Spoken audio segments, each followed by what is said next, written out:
Hi everybody. I've just been thinking about recently about the movie Planet Earth.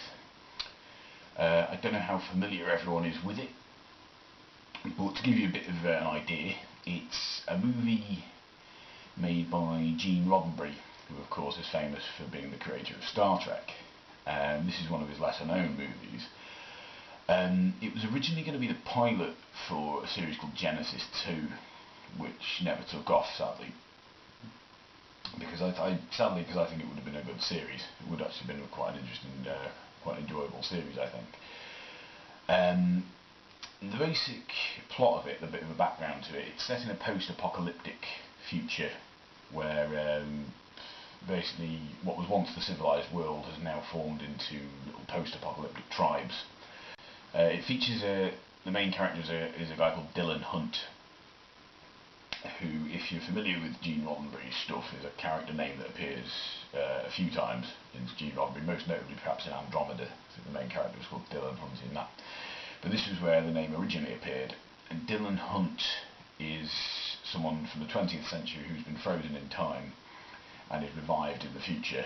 So it's perhaps a bit like Buck Rogers in that respect. And in the movie, one of the post-apocalyptic tribes they encounter is essentially a society run by women, where women are in charge. So basically it's a matriarchy. Obviously I've been thinking about this because of all this MRA, feminism kind of stuff that's been going on recently. So yes, we're still on that subject. So I've lulled you into a false sense of security because you thought, oh, this is Andy doing a video about something else. Yeah, wrong, we're still on that, we're still on this subject.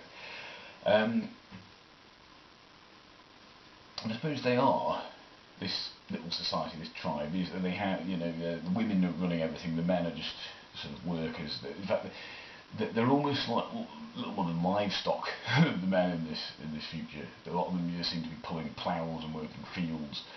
They don't seem to be especially educated. I've just been wondering, is this the sort of matriarchy or gynocracy or whatever that MRA people, these radical MRA people like A Voice for Men, actually envision feminists want?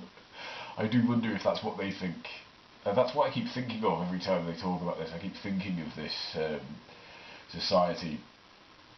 There's so much more I could tell you about the plot. I don't want to spoil it if you've not seen it before. It's a movie that's well worth seeing. There's some quite interesting plot twists and stuff that go on in it. And I suppose it does make some interesting points for the time it was made, which I think would have been the 60s, maybe 60s or early 70s. It would have been made. A lot of this stuff was quite, perhaps a bit ahead of its time, but it was making some quite good points. It's sort of amusing in some ways, but also perhaps socially relevant, if you like, and it's science fiction, so it's enjoyable in that sense. So it's a film I'd recommend, but I've been thinking about it so much because of all this, because this seems to be the society that MRAs seem to envision feminists are trying to create, where men are just like cows or sheep or, or goats. Because that's another thing in this society, men are bought and sold. Women tend to buy them, men are auctioned off.